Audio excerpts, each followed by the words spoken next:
Pre-stretched canvases are easy to find both online and in physical stores, and they are usually quite affordable. But in the long run, buying pre-stretched canvases can actually cost you a lot more money than other alternatives. Additionally, when you buy pre-stretched canvases, you don't get to choose the thickness of the wooden frame, you don't get to pick the type of canvas or its texture and quality. The options for size and format may be limited, and you have no control over the overall quality, which can often be comparatively low for the most affordable canvases. Fortunately, there are other ways to get a hold of a canvas than buying pre-stretched ones.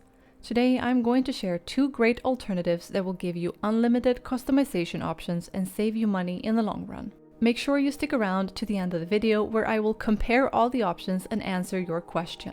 Should you buy or make your own canvases? And what option really is the best one for you? My name is Alex, I'm a professional artist. Let's dive into this topic. Your first option is to assemble your canvas from stretcher bars and a canvas of your choice. Stretcher bars are wooden pieces that you buy individually and assemble yourself to make a frame that you can then stretch your canvas onto. You can find stretcher bars in specialized art stores, both online and in physical shops.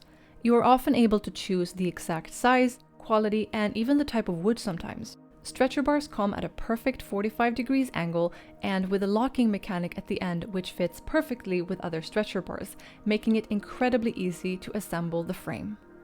The only tools you'll need to do this are a hammer and a staple gun, which are both very common tools that many of us already have in our homes. You will also be needing canvas pliers in order to stretch the canvas onto the frame later, but this is a one-time purchase and they are very easy to find and also very affordable.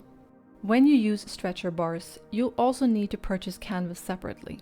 You can find rolls of canvas in specialized art shops, and you can often choose between buying an entire roll or buying canvas per meter. There are many types of canvas available, such as cotton, linen, and synthetic. You can also choose whether you want to buy canvas that has been primed or not. A primed canvas is a bit more expensive, but you can paint right on top of it. A canvas that has not been primed is often a bit cheaper, but you do have to prime it yourself with something like gesso before you can start painting.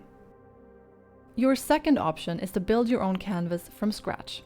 This option is a bit more hardcore than the previous one, but it really isn't that difficult to do. It just requires the right tools, a bit of time, and some practice. I recently posted a tutorial where I show you exactly how to build your own canvas, and I'll link the video in the description, so be sure to check that one out next. To build your own canvas from scratch, you don't need any super advanced tools, but you are going to need all or most of the following: a basic miter saw, bar clamps, a drill, a sanding machine, a screwdriver, and a hammer.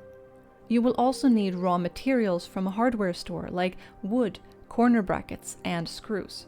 And keep in mind that the larger the canvas you want to make, the sturdier the wood needs to be.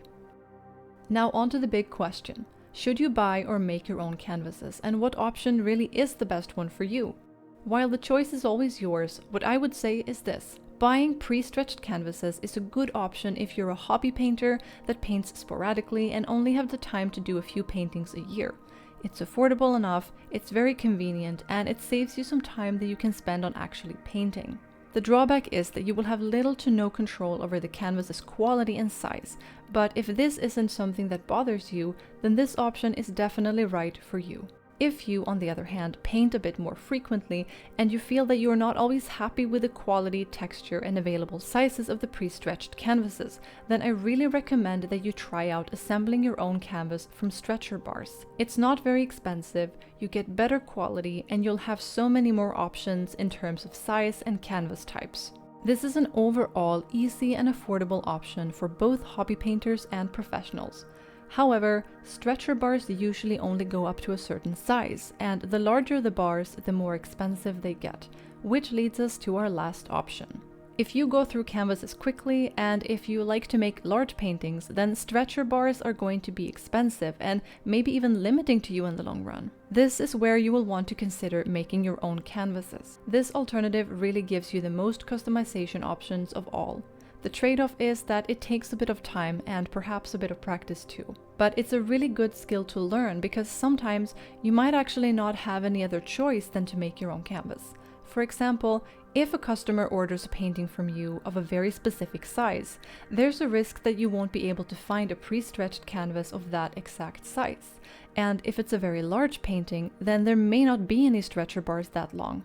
So if you're a professional or dedicated painter, making your own canvases may be the best and sometimes only option for you. Finally, I also want to point out that you don't have to settle for just one of these three options. You can choose to buy a pre-stretched canvas for one project and make your own canvas for another. You know what your needs are and what your economy allows for, so do whatever works best for you. None of these options are any better or worse than the other.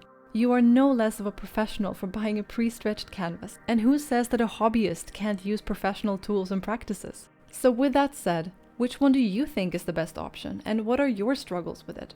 Let me know in the comments. I hope this video has helped you feel more confident in your choice, whatever that may be. Or maybe you feel inspired to try something new. If you do, then please do like and subscribe and check out my channel for more content like this.